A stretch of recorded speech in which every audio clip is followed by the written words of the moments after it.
アルテミシニンは前立腺がん、乳がん、大腸がん、舌がん、肉腫など幅広いがんに効果があります。さらに、アルテミシニンは非常に優れた安全性プロファイルを持つ天然薬品です。詳しくはVTRをご覧ください。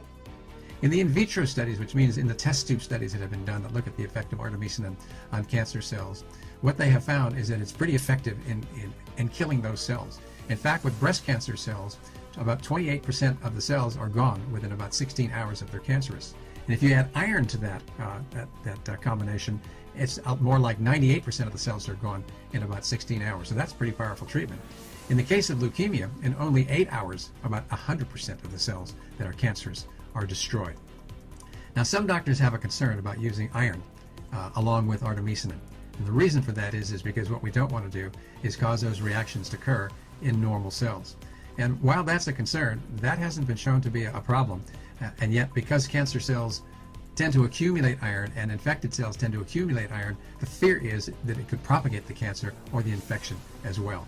So that's something that we're going to have to probably wait on, although in a case that's really serious where somebody's tried every possible treatment that there is, from one point of view, and that's the fact that it's an FDA-approved drug, you could use it as a off-label use and still have an effect. But still, those laws that are strict that regulate what you can do in cancer therapy, like in the state of California, need to be repealed.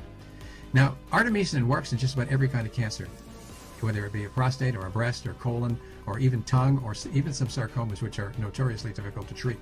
We know that there are 3 different forms of artemisinin. You can have either artemisinin itself or something called artesunate or artemether. They can be taken orally or by suppository. They should be taken in pulse doses, which means it should be on for a few days and off for a few days, because the intestinal tract tends to not absorb it so well if you take it for long periods of time.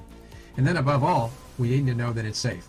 And in 4,000 people who've been treated with artemisinin, we have found that the safety profile is shockingly good. Sometimes that's what you see when you use natural products, as in the case of artemisinin. So we have something to look at here that could be a consideration in anybody who's gone through standard therapy using surgery, radiation, or chemotherapy, had a very poor result, and maybe are in the process of dying within a short period of time. Therapies like these should be considered, because they may be something that could save lives. And there are lots of anecdotal cases that are very interesting